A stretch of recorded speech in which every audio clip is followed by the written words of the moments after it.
इस संपत्ति को प्राप्त करके आप पूर्ण हो जाएंगे, जिनके प्राप्त करने के बाद फिर कुछ प्राप्त करना बाकी नहीं रहता, वो एक ही है श्री भगवान।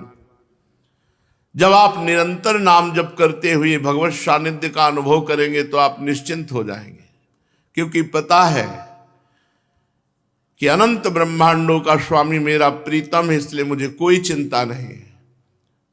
जब जैसा विधान होगा वो मंगल भवन वैसा मंगल विधान कर देगा, चिंता क्या करनी।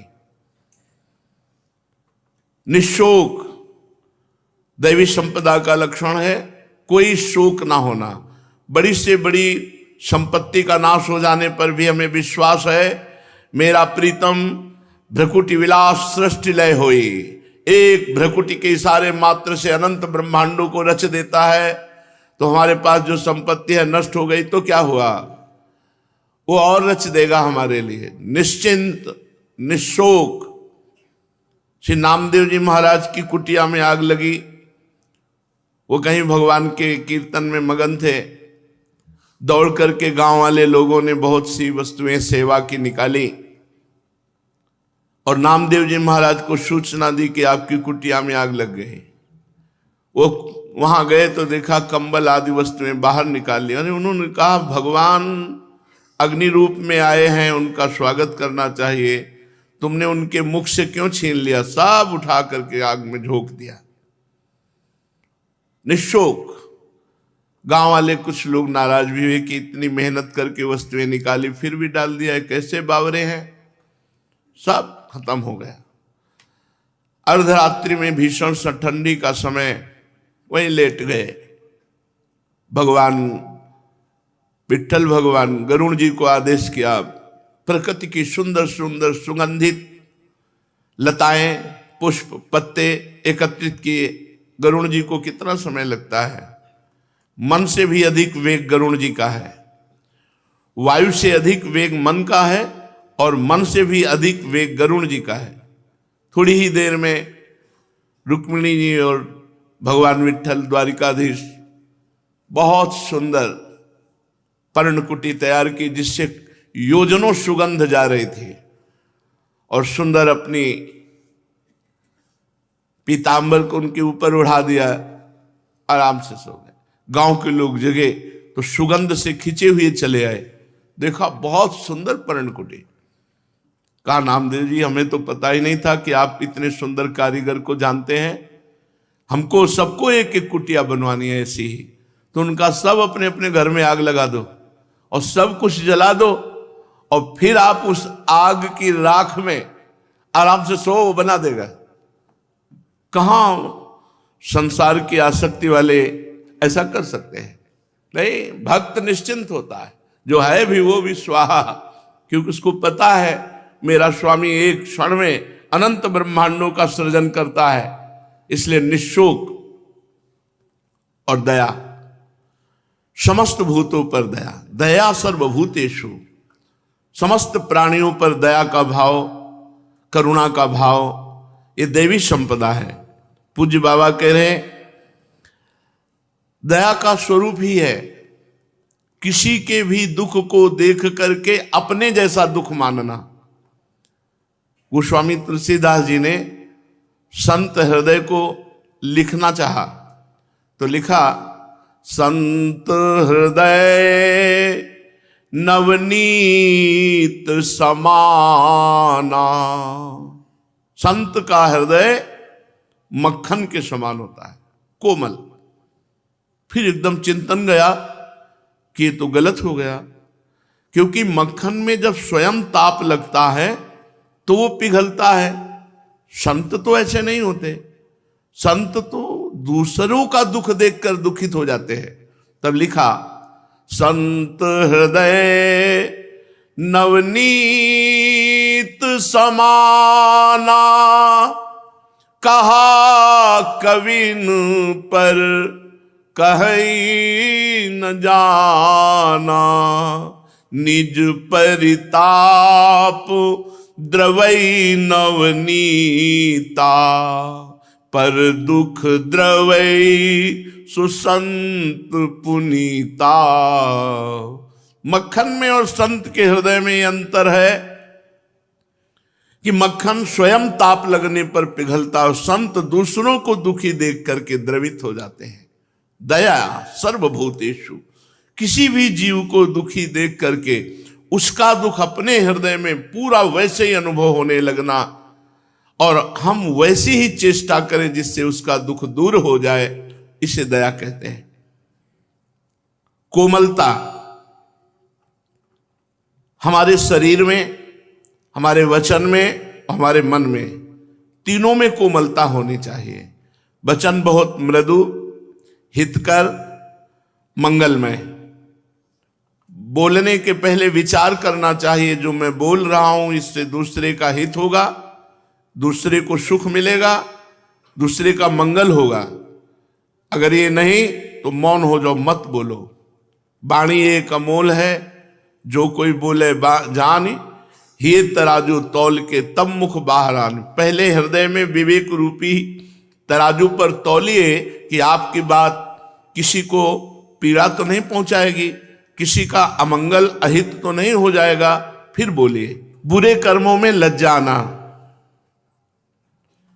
जब कोई शास्त्र विरुद्ध कर्म की बात हो तो हमारा मन लज्जित हो जाए, हमारा मन कभी उत्साहित ही न हो और जलन पैदा होने लगे। नहीं नहीं, ऐसा मन में क्यों आया? नहीं, क्रिया में तो आ ही नहीं सकता, ना तो वाणी में आ सकता है, मन में ही आया कि वो जलने लगता है। नहीं, ऐसा नहीं, अधर्माचरण नहीं, ये दैवी संपदा है। वो दिव्य होने जा रहा है। जिसके अंदर दैवी संपदा आ जाती है वो मनुष्यत्व से उठकर देवत्व में दिव्य अद्भुत स्वरूप उसका हो जाता है, जो निश्चिंत, निर्भय, निशोक, दयावान और कोमल वाणी, कोमल हृदय और कोमल चेष्टाएं और बुरे आचरणों में लज्जा। इतनी लज्जा कि बुरा आचरण हो ही ना पावे। धीरे धीरे मन से बुराइयां शांत हो जाती हैं। जिसकी बुराइयां मन में उत्पन्न होती हैं पर क्रिया में नहीं परिणित हो पाती, तो धीरे धीरे बुराइयां शांत हो जाती हैं। और मन का इष्ट देव में एकाग्र होना, चंचलता रहित होना, ये दैवी संपदा का लक्षण है। ये तभी होगा जब खूब नाम जप करोगे। निरंतर नाम जप का अभ्यास तभी होगा जब आपका भोजन पवित्र, आपके आचरण पवित्र, आपके वस्त्र पवित्र, आपके विचार पवित्र, तभी नाम जप होगा। इसलिए नाम जापक को आहार पर जरूर ध्यान देना चाहिए कि उसका आहार पवित्र है और शौचाचार की पवित्रता का भी निर्वाह करना चाहिए। लघुशंका, शौच आदि बड़े सावधानी से करके, रज आदि के द्वारा हाथ पैर पवित्र करके, कुल्ला करके, आचमन करके, बहुत पवित्रता से तभी नाम जप होगा। ऐसे नहीं है कि पशुता धारण करो तो तुम्हारा मन भजन करने लगेगा। भारी से भारी विपत्ति आवे तो घबराना नहीं, नाम नहीं छोड़ना, धैर्य से उस विपत्ति को सहते हुए आगे बढ़ जाना, तभी नाम चल पाएगा। अगर धैर्य खो दिया तो हो सकता है भगवान पे अश्रद्धा कर दे मन, कि हम इतना भजन करते फिर भी विपत्ति आ रही, फिर भी हमें प्रतिकूलता भोगनी पड़ रही। भगवान को यदि भूल गए तो सबसे बड़ी विपत्ति हो गई, और भगवान को नहीं भूले तो विपत्ति भी संपत्ति बन जाएगी। देख लेना, कहा हनुमंत विपत्ति प्रभु सोई, जब तो सुमिरन भजन न होई। जब भगवान का स्मरण नहीं हो रहा, भजन छूट गया, यही सबसे बड़ी हानि। सा हानिस्तन महाछिद्रम, सा चांद जड मूढ़ता, यन मुहूर्तम क्षणार्धम वा वासुदेवम न चिंतित। जिस क्षण भगवान का चिंतन छूट गया, वो आधे क्षण के लिए, आधे मुहूर्त के लिए, वही सबसे बड़ी हानि, सबसे बड़ा दोष, त्रुटि, और वही अंधता, मूर्खता, जड़ता, जब हम भगवान का विस्मरण कर दिए, भगवान का नाम जपना छूट गया, स्मरण छूट गया। सा हानिस्तन महाछिद्रम, सा चांद्र जड़ मूढ़ता, यन्मुहूर्तम क्षणार्धम वा वासुदेवम न चिंतयेत। जिस क्षण भगवान श्री कृष्ण श्री हरि का चिंतन छूटा वही क्षण बहुत बड़ी हानि। हानि हरिवंश के नाम अंतर परे, लाभ हरिवंश उच्चरत बानी।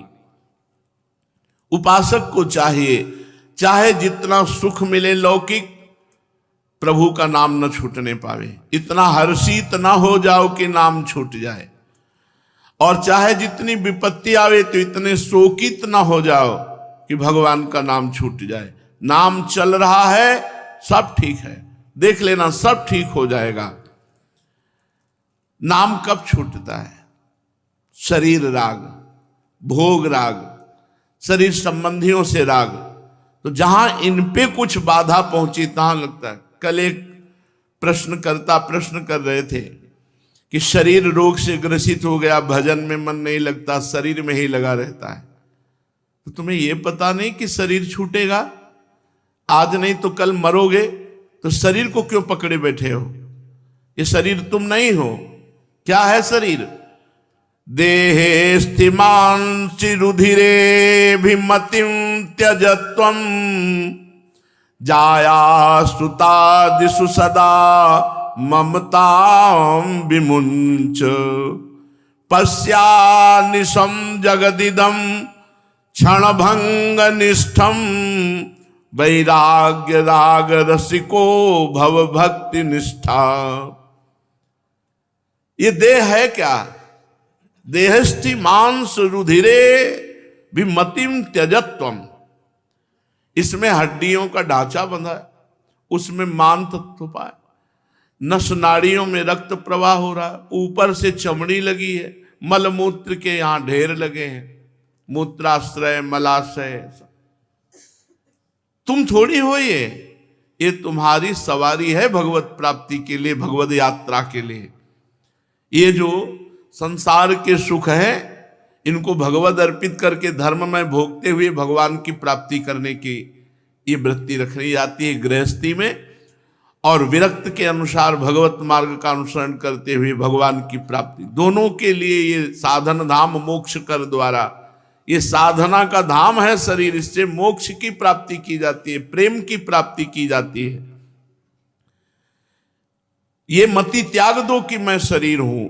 ये हड्डी मांस रुधिर से भरे हुए देह में अभिमान छोड़ दो कि मैं शरीर हूं। स्त्री पुत्रादि की ममता का सर्वथा त्याग कर दो, उनसे प्रेम करो, ममता नहीं, प्रेम करो भगवत भाव से। सब में भगवान विराजमान है।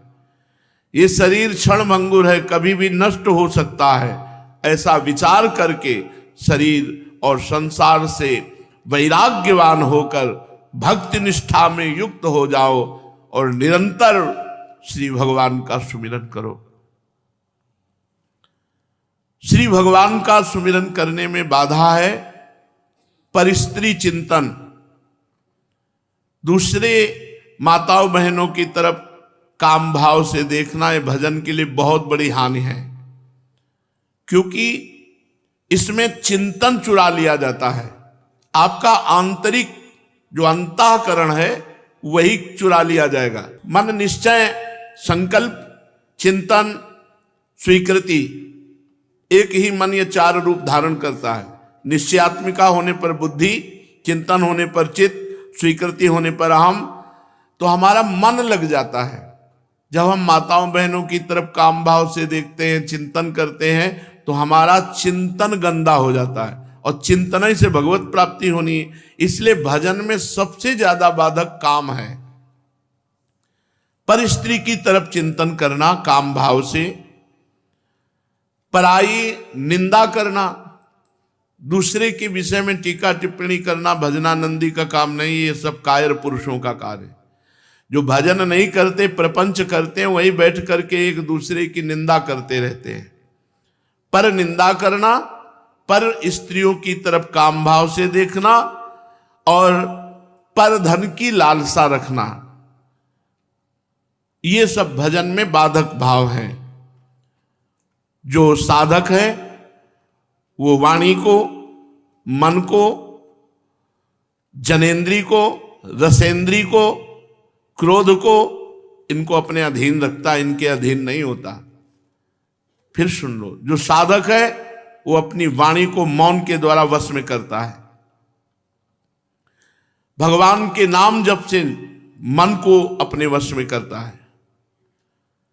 किस पर क्रोध करे, सब में प्रभु विराजमान है, इस भाव से वो क्रोध को वश में करता है।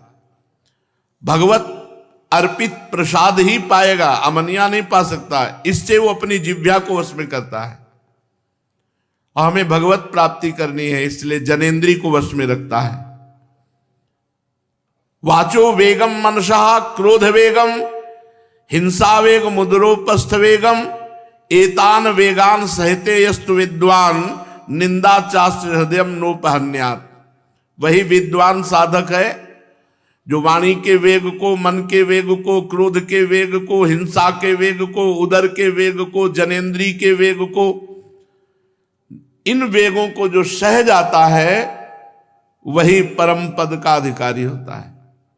मन के वेग को, वाणी के वेग को, जनेन्द्री के वेग को, रसेंद्री के वेग को, क्रोध के वेग को, हिंसा के वेग को जो सह जाता है वही महात्मा है, वही साधक है, वही भगवत प्राप्त है।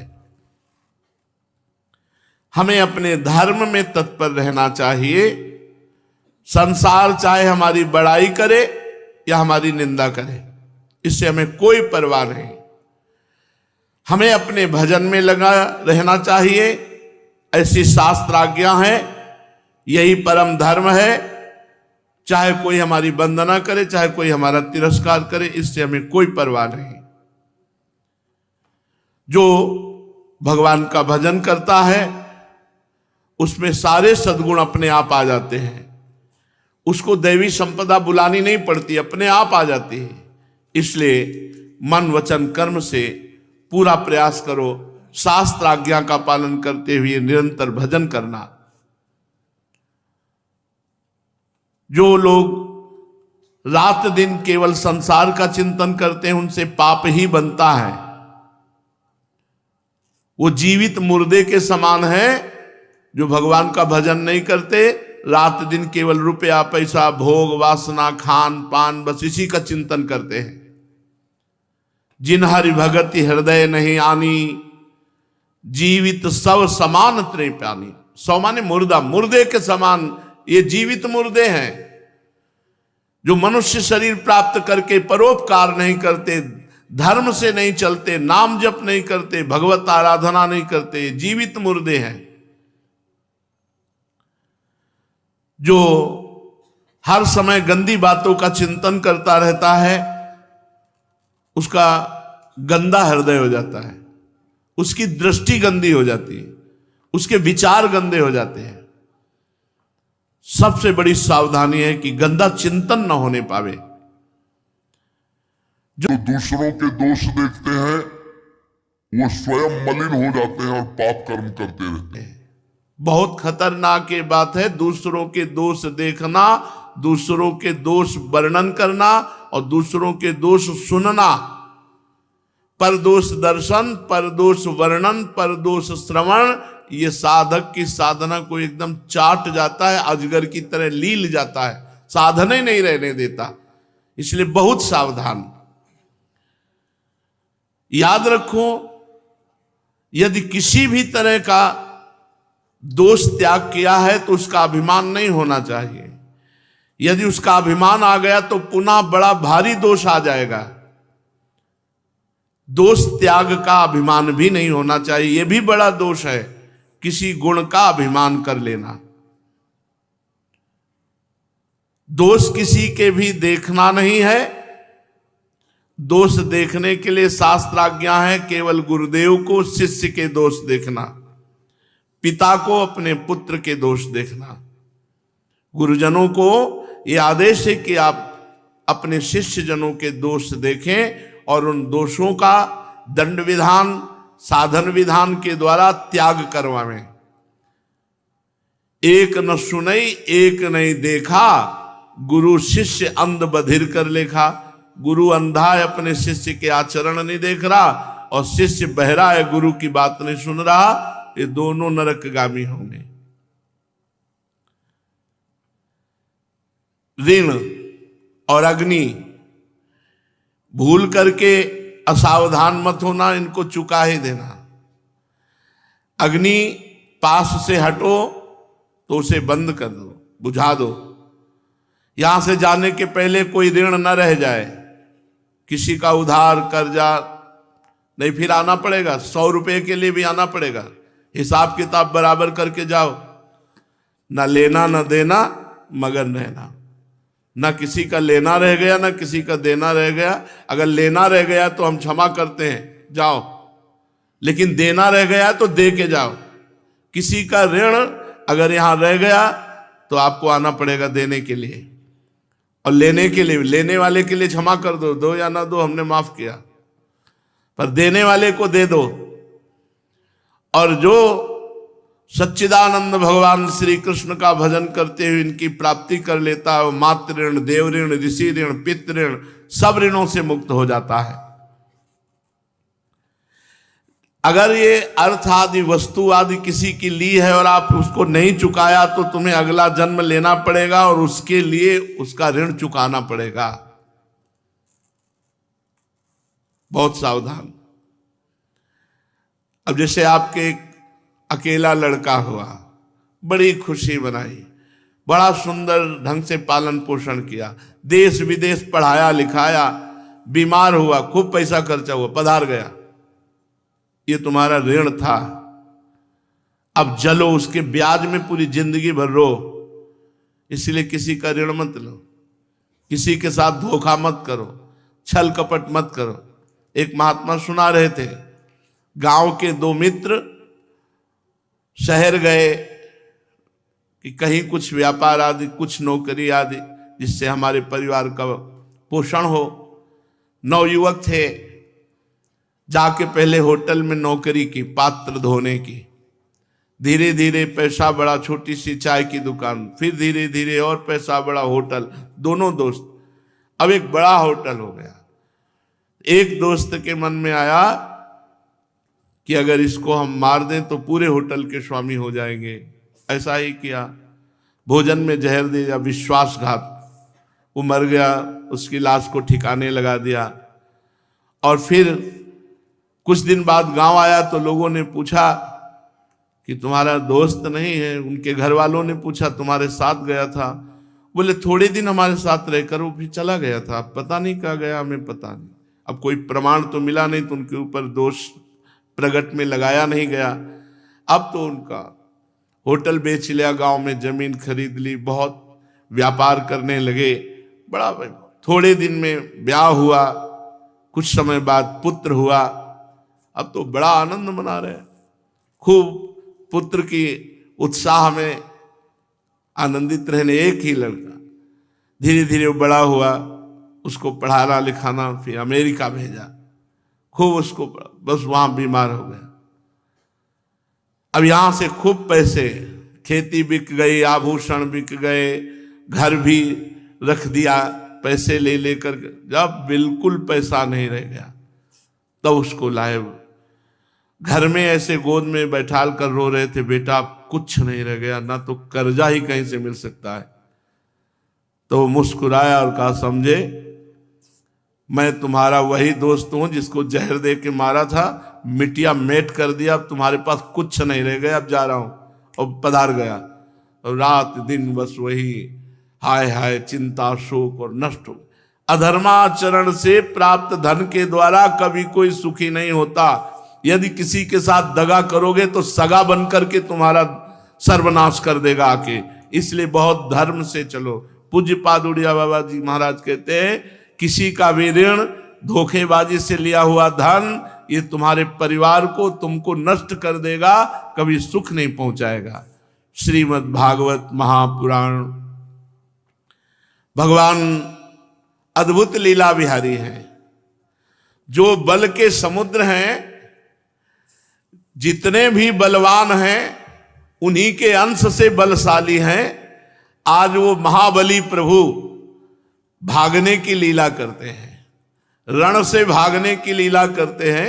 इसलिए पहले उनकी जय बोलते हैं, बोलो रणछोर भगवान की जय। श्री द्वारिकाधीश भगवान की जय। 18वां संग्राम छिड़ने वाला है जरासंध से। 23 अक्षौणी सेना 17 बार लाया और भगवान श्री कृष्ण और बलराम जी ने 23 अक्षौणी सेना 17 बार संहार की और जरासंध को छोड़ दिया। 18वीं बार उसने बहुत से तपस्वी ब्राह्मणों को अनुष्ठान में बैठाला था और कहा 17 बार हार गया हूं। अगर 18वीं बार हारा तो आप सब ब्राह्मण लोग, बहुत ब्राह्मण भक्त था। एक समय निश्चित था जिस समय ब्राह्मण उनके सामने मांगने आते थे और वो कहता था अगर गर्दन भी मांग लोगे तो दे देंगे। तो आपकी उपासना करता रहा, अगर 18वीं बार हार गया तो परिणाम ठीक नहीं होगा। अब सब ब्राह्मण तो भगवान से मनाने लगे, प्रभु अगर आप नहीं हारे तो पता नहीं क्या करे जरासंध। हजारों राजाओं की वो बलि चढ़ाने के लिए बंद किए था, 20,000 शायद, ऐसे भैरव बलि देने के लिए जैसे बकरा बंद किए जाते ऐसे राजाओं को बंद किए था। महाबली जरासंध था, कोई साधारण नहीं था। ब्राह्मणों ने अनुष्ठान, भगवान का नाम है नमो ब्रह्मणे देवाय। भगवान ने विचार किया कि ऐसे रण क्षेत्र से भागना तो ठीक रहेगा नहीं, जरासंध को पीठ दिखा के क्या लीला हो। तो भगवान के मन है देवर्षि नारद जी। देवर्षि नारद जी काल यवन महाबलशाली, उसके समीप गए। देवर्षि नारद जी एक ऐसे संत हैं, कहीं भी जाए सब जगह सम्मान होता था। कहीं भी राक्षस के पास भी जाए तो पूजा करेगा, देवता के पास जाए तो पूजा करेगा। सबको पता था नारद जी हमारे हित ऐसे हैं।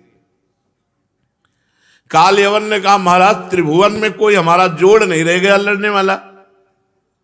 तो देवर्षि नारद जी ने कहा अभी तुम्हें पता नहीं है,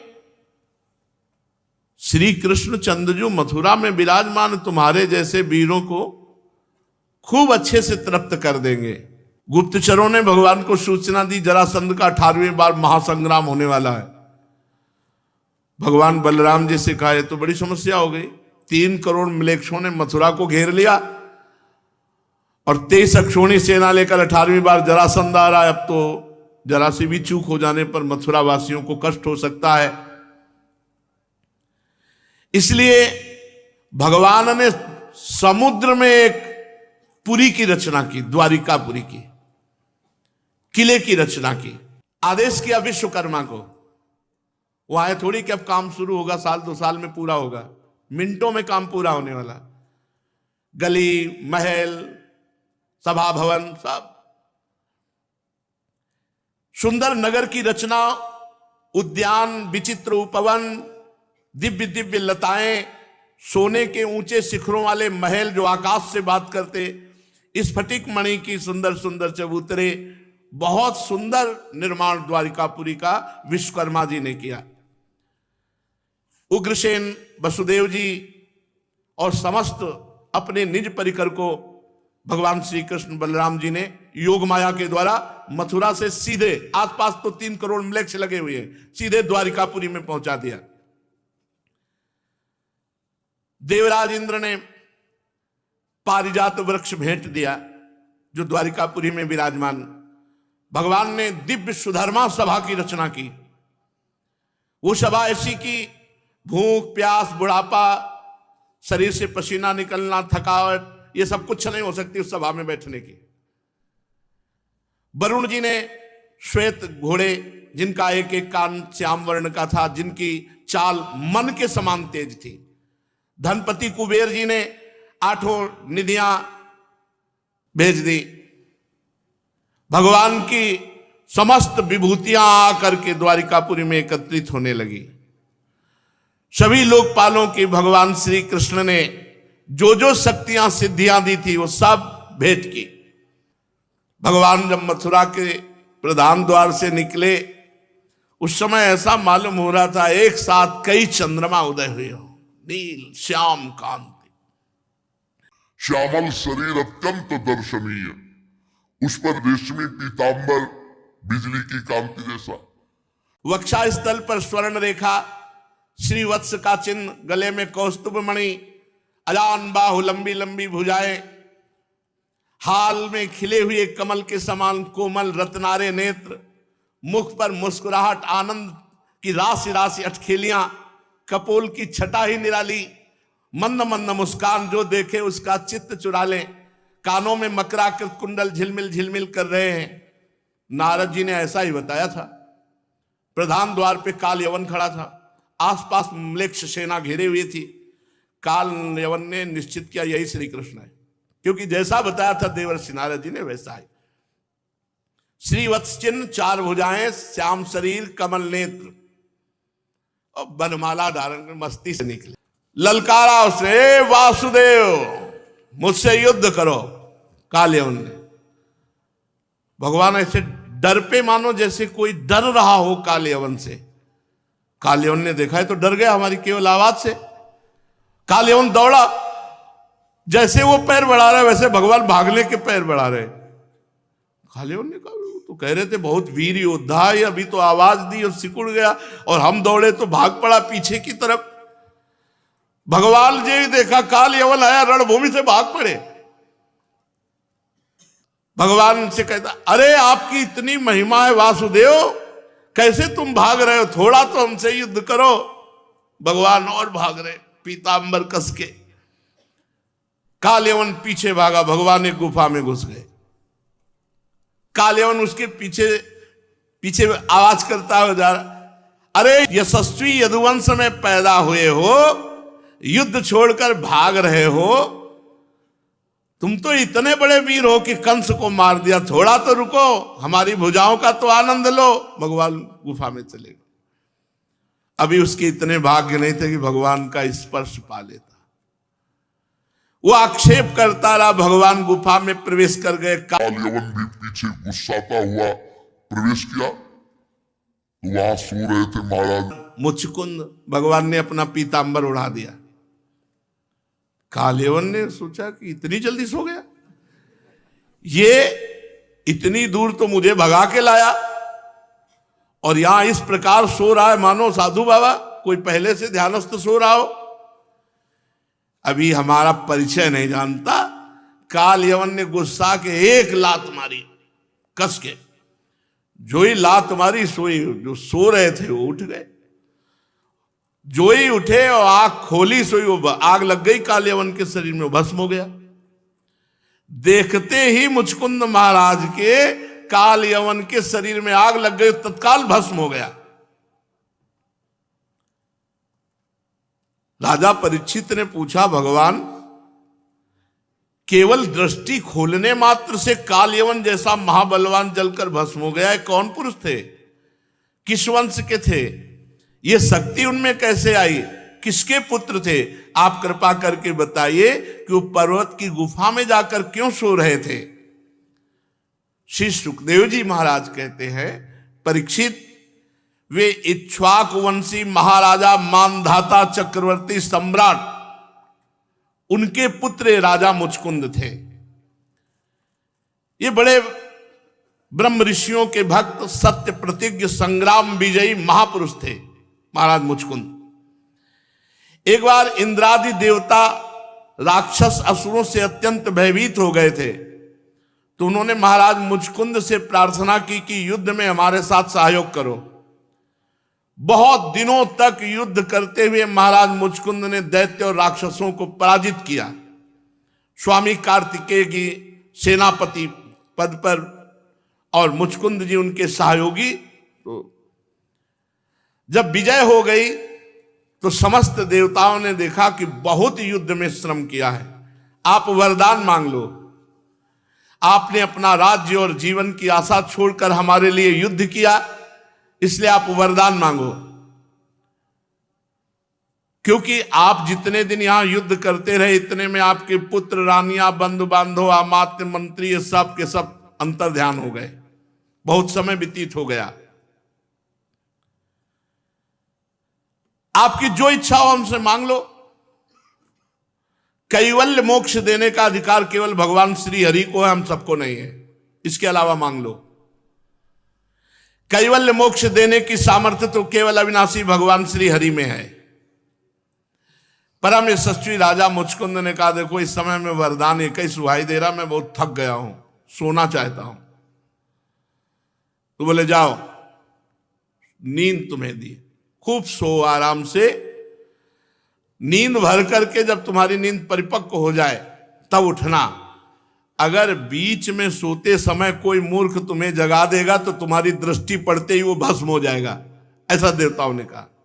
और ये बात भगवान को पता थी, तो सोचा काल यवन का हिसाब किताब यहां कर देते हो। मुचकुंद बहुत परहितकारी हैं तो उनको दर्शन भी दे देते हैं।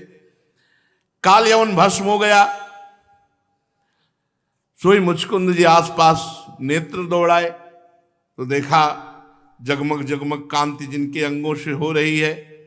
तमालोक्य घनश्यामं पीत कौसेयवाससं श्रीवत्स वक्षसं भ्राजत कौस्तुभेन विराजितं चतुर्भुजं रोचमानं वैजयन्त्या च मालया चारु प्रसन्न वदनम स्फुरन मकर कुंडलम।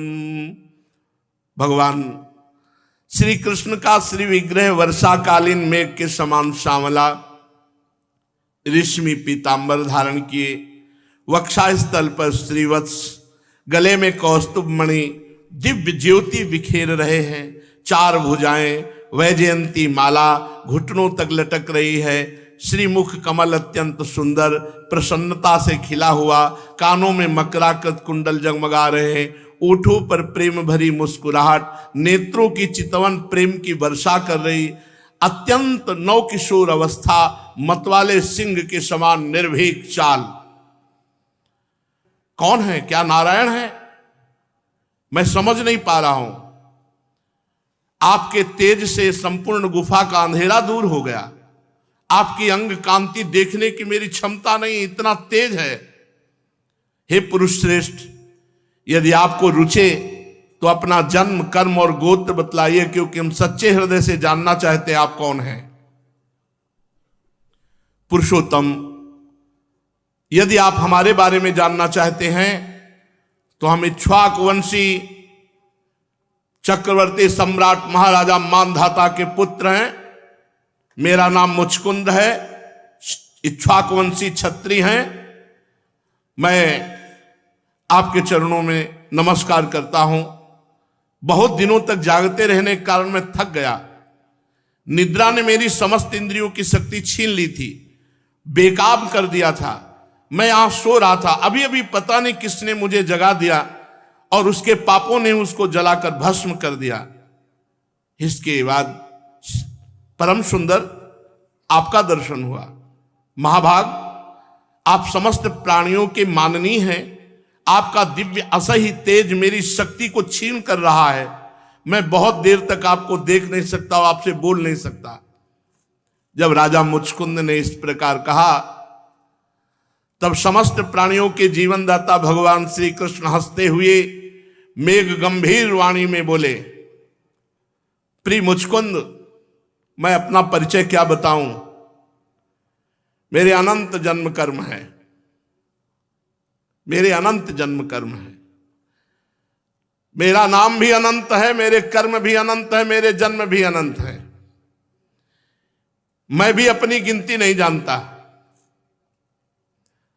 संभव है कोई पुरुष अनेक जन्मों तक प्रयास करके धूल के छोटे छोटे कणों को गिन ले, परंतु मेरे गुण को, मेरे जन्म को, मेरे कर्म को, मेरे नामों को, मेरी लीला को नहीं गिन सकता।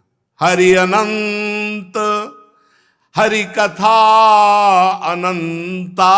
भगवान कह रहे छोटे छोटे कण, धूल कण गिन लो, पर मेरी महिमा। इसीलिए वेद भी नेति नेति कहते हैं। राजन,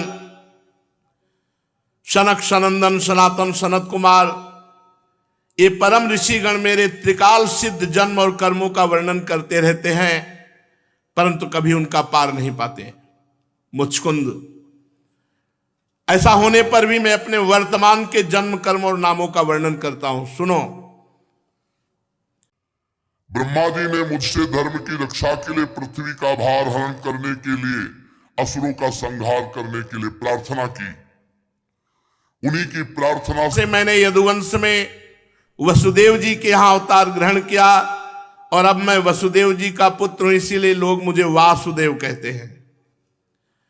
अब तक मैंने कालने में असुर जो कंस के रूप में पैदा हुआ था, प्रलंबासुर, बकासुर, अघासुर, पूतनाएं, अनेकों साधुद्रोही असुरों का संहार कर चुका हूं। राजन, ये जो तुम्हारी दृष्टि पड़ते हुए भस्म हुआ, ये काल यवन था जो मेरी प्रेरणा से तुम्हारी तीक्ष्ण दृष्टि पड़ते ही भस्म हो गया। अब मैं तुम पर कृपा करने के लिए गुफा में प्रकाशित हुआ हूं, क्योंकि तुमने पहले मेरी आराधना की है और आराधना कभी भी विफल नहीं जाती। इसलिए राजन, तुम्हारी जो अभिलाषा हो मुझसे वरदान मांगो, मैं तुम्हारी सारी लालसा अभिलाषाएं पूर्ण कर दूंगा। माम प्रपन्नो जनः कश्चिन भूरोर्हति सोचितुम, जो पुरुष मेरी शरण में आ गया उसके लिए त्रिभुवन की कोई ऐसी वस्तु पद नहीं है जो उसे प्राप्त ना हो जाए। ये श्री सुखदेव जी कहते हैं, परीक्षित, जब भगवान श्री कृष्ण ने इस प्रकार कहा तब राजा मुचकुंद को गर्गाचार्य जी की बात याद आ गई कि भगवान का अवतार होने वाला। वो जान गए स्वयं सच्चिदानंद भगवान पधारे हैं। आनंद में भरकर अश्रु प्रवाह करते हुए साष्टांग दंडवत की और इस प्रकार स्तुति प्रारंभ की। प्रभु, जगत के सभी प्राणी आपकी माया से अत्यंत मोहित हो रहे हैं। क्यों? क्योंकि वे आपसे विमुख हैं। भगवान की माया कब फांसती है? जब आप भजन नहीं करोगे, नाम जप नहीं करोगे, भगवान की अर्चना, वंदना, लीला, कथा, इनसे दूरी रहोगे तो माया फांस लेगी। प्रभु, जगत के सभी प्राणी आपकी माया से अत्यंत मोहित हो रहे हैं। वे आपसे विमुख होकर अनर्थ में फंसे रहते हैं क्योंकि आपका भजन नहीं करते। बस सुख की प्राप्ति के लिए घर गृहस्थी के उन झंझटों में फंस जाते हैं जो सारे दुखों के मूल स्रोत हैं। इस तरह चाहे स्त्री हो या पुरुष, सब ठगे जा रहे हैं आपकी माया से। इस पाप रूप संसार से सर्वथा रहित प्रभु, ये भारत भूमि अत्यंत पवित्र कर्म भूमि है। ध्यान दीजिए, बड़ा दुर्लभ है। ये भारत भूमि पवित्र कर्म भूमि है। इसमें मनुष्य रूप में जन्म होना तो अत्यंत दुर्लभ है। और मनुष्य जीवन इतना पूर्ण है कि इसमें भगवत प्राप्ति की सारी सुविधा है, कोई भी असुविधा नहीं।